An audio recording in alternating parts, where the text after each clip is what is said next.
Our scripture reading this morning comes from Acts 9, picking up in verse 36. It's one of my favorites, but it reads, "Now in Joppa there was a disciple whose name was Tabitha, which in Greek is Dorcas. She was devoted to good works and acts of charity. At the time she became ill and died. When they had washed her, they laid her in the room upstairs.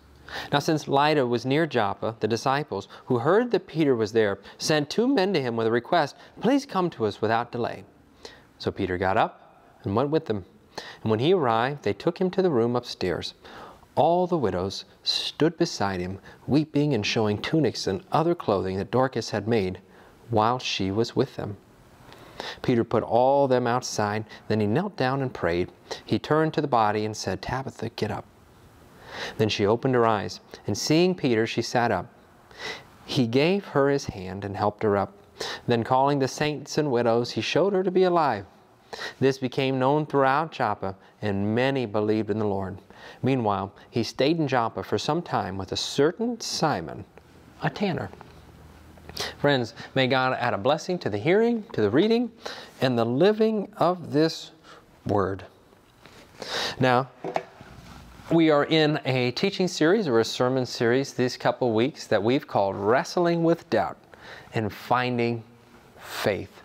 And that there's any number of great questions that keep people from finding faith in this life. Last week we talked about, well, what does it mean that to say, what do Christians really think about people of other religions? Do we just damn them kind of all to hell, or does God have sufficient enough grace, as we said last week, for all of God's children to be reconciled for Him, even if we don't completely understand all of it?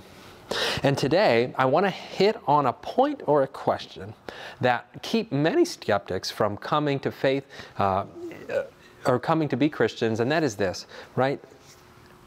That most Christians that we hear from folks outside the church, and they'll be quick to say, well, most Christians are hypocrites. And most Christians, though I may appreciate this man Jesus, or know a little bit about him, or maybe even had some experience in the church or one time or another, but my experience is done that I've been to church, I've tried that, and I've never really found anybody or groups of folks who were a lot like the person you say that you follow. You're hypocrites. To that, I just want to start up front this morning with, they're 100% right. They are 100% right. The church has been hypocritical on any number of topics, starting with the great chasm that exists between the church and Jesus. When I was early on in my pastoring relationship, I was going into my first church. I was nervous about everything that would be expected of me as a pastor and things that I would have to do. And, do you really have to be holier than everybody else or better behaved? And I'm like, well, that's not really me. So I really wasn't quite sure how to handle myself when my district superintendent at the time, the woman taking me in this church, she said, "Hey, don't worry about it. Don't stress it. They're going to go in there. They're going to demand a lot of you. They want Jesus. But you know how that would go when he got there." As if to indicate the fact that even if Jesus himself had come to that church, that they wouldn't like it very much. Which gets at our point that there is this very large gap between who Jesus was and is in this world and who the church is and was, or who we want to be even in this world. There's a large chasm that exists, and there's any number of examples that we can use. Most notably, slavery in the United States.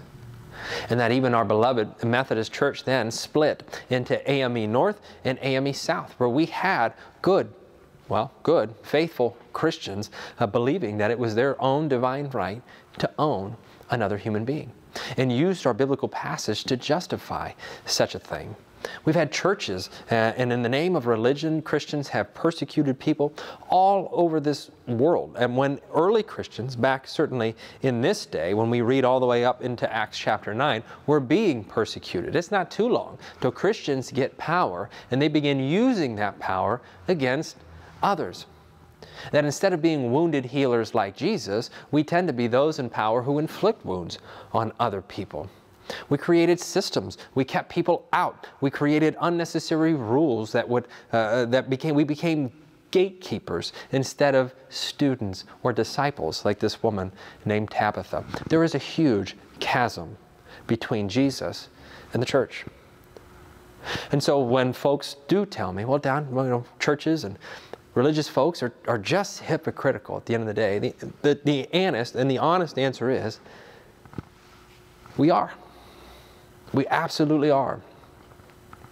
But it's also something we ask for forgiveness for every Sunday in this place, and hopefully you're doing that at home, every place. But I personally, right, and I can't speak for anybody else, so I want to speak for myself here, find a lot of hope in texts like this one. In that, it says, now in Joppa, there was a disciple. Now, quick, before I go on in that, quick side note, disciple, the Greek here is mathetria, which is interesting, because mathetes, which would be the common noun or proper noun for disciple, mathetria is the only time the Greek comes up in this word as if to indicate a female disciple. One more thing the church has been hypocritical on is whether or not women should be allowed to preach in our churches and teach in our churches, when in fact Tabitha here in the early church was an early preacher.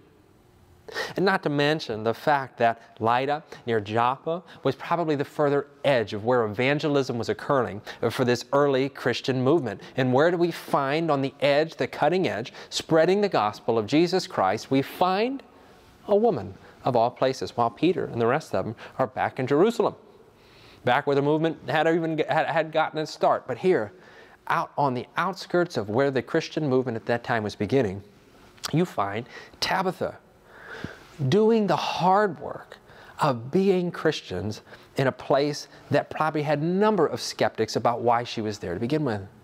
And so we use Tabitha, and I see Tabitha as this object lesson, this example for what Christianity, what I think of pure Christianity, looks like.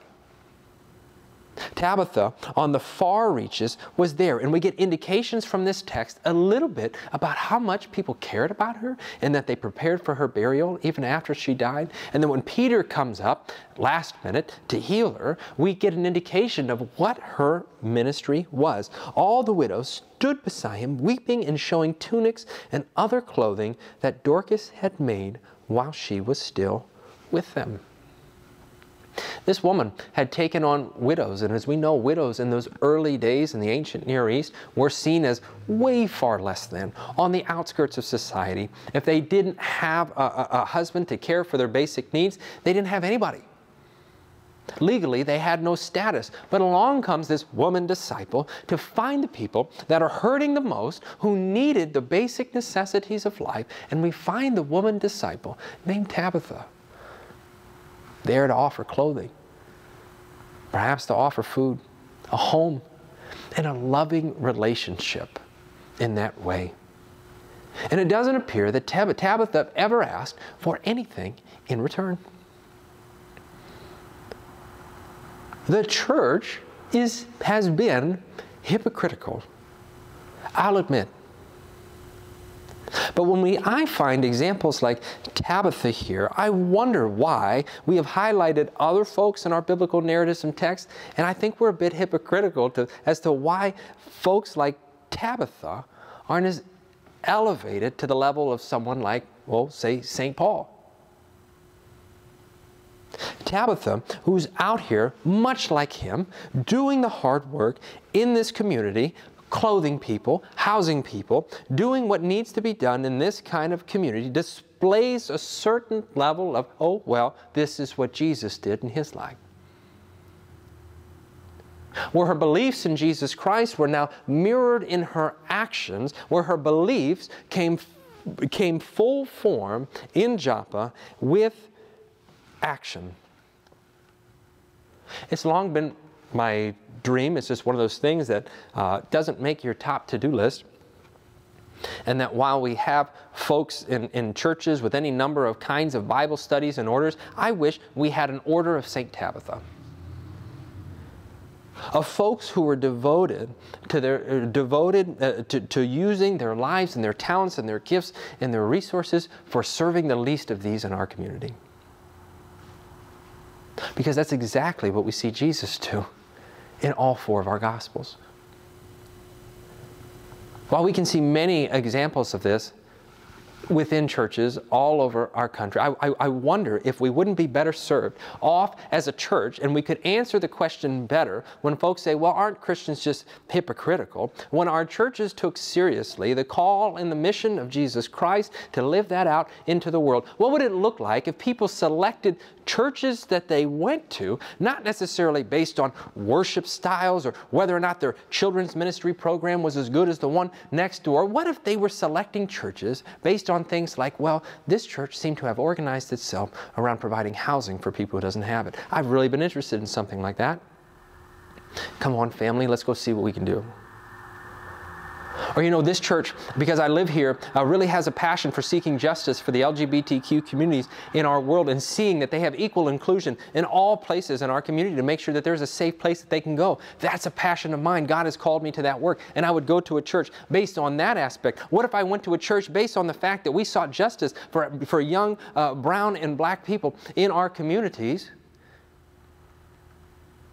Instead of, well, you know, the pastor's pretty good there, or the worship style is so-and-so, because I think it goes like this. Too often in our churches, we've gotten to figure out that maybe if we just shove as much knowledge into the heads of our children and our parishioners, that eventually they'll understand and be able to live Christian lives. Well, the truth is, I think that discipleship happens, like Tabitha shows us, that true discipleship happens as we do it. As we try, as we do together, we learn and bump into one another, make suggestions, and eventually, in seeking a common goal for the betterment of the folks that have been left out in our societies, we tend to learn a lot. We tend to ask good questions. We tend to have better prayers. We tend to have better hearts because we have a better understanding of our neighbors and those we seek to be in mission with in this world, including Jesus Christ Himself. We learn more when we do. A lot of times I think we're just afraid to do and fail.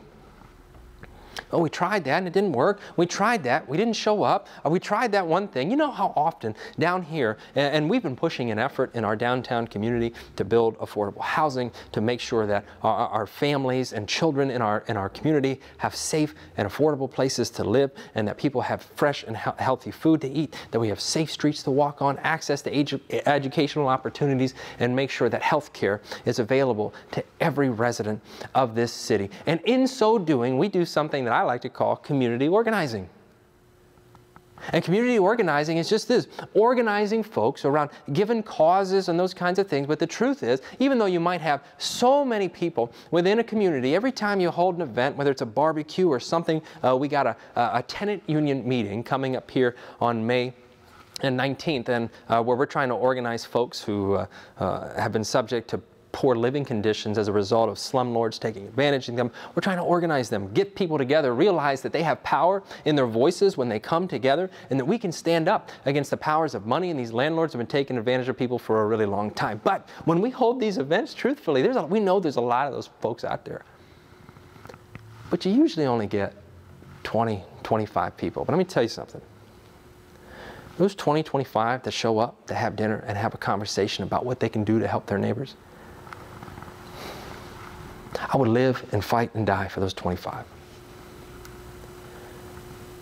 Tabitha goes into this community right here to offer clothing and the love of Jesus Christ with what she had to offer in that time. And on her death, we see the fruits of her labors in the tears of those widows that she helped and them holding up their tunics as if to show Peter, look what she did for us. The question I always think about churches is, and as we've seen church numbers and attendance decline across, specifically the United States, here and churches close and church buildings shutter up, and some people grieve that. But I often wonder, if your church closed, who would miss it? Who would miss it?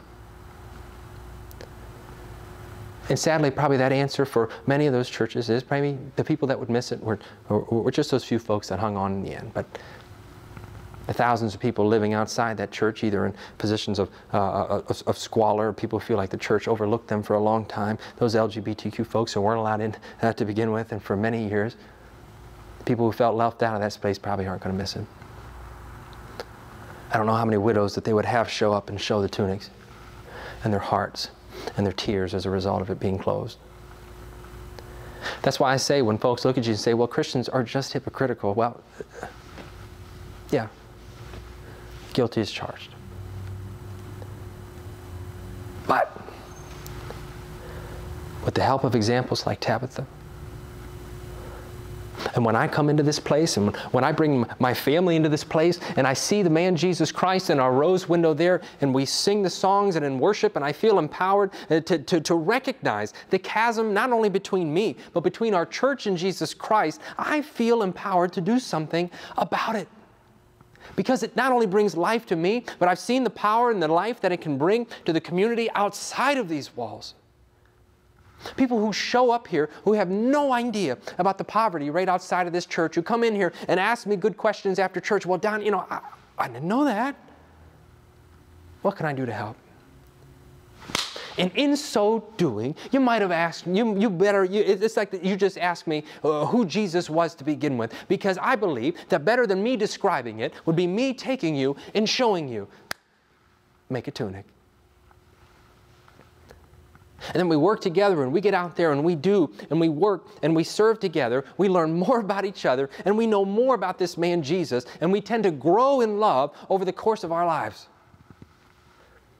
And we can look back at those times where we tried and we failed and we only got 15 people, but those were a great 15 people. And remember that one person who came to that one meeting and he ended up getting tagged on. He ended up being in our children's programming for the next summer, and he did that great thing and impacted that kid. And it's a whole movement of the Holy Spirit after that. It just didn't require a whole bunch of classes for us to sit here and tell you how to do it. It's a whole lot easier for a church to show people who Jesus is through their action than just talking them to death. The fullest expression of what we believe about the man Jesus comes out in how we love our neighbors. Tabitha's fullest expression about who she thought Jesus was came out in the forms of those shirts and those tunics. Comes out in our churches and those parish nurses who have taken care of people for so many decades, not just within their churches, on outside of their churches. So many times when our kids program goes out into these neighborhoods where nobody shows up and simply walks up to the child's door and says, hey, would you like to come play this afternoon? So many times when we get, friends, we are in contract on 10 homes in our neighborhood that we are hoping to get fixed up as an expression of our love for our community that flows from Jesus Christ himself. So I get it. The church is hypocritical, but I need this place to close that gap just a little bit. I don't know if I'll ever get there. I don't think we'll ever get to close that gap to where it looks like this, and there'll be plenty of naysayers on the way. But I need this place. I need a church. I need a community, and I need you in person to come together and realize that we need each other to grow in love and holiness together and get out there and do the work. Figure it out together and grow in love. And that the fullest expression of what we believe as followers of Jesus Christ comes out in our love for neighbors, just like Tabitha here. Like the love of a good mother, of a good father, expressed in real and tangible ways. Friends, I don't know about you. Like, the answer is yes. Christians are hypocritical. But we're trying not to be, with God's help. Amen. And let's try together.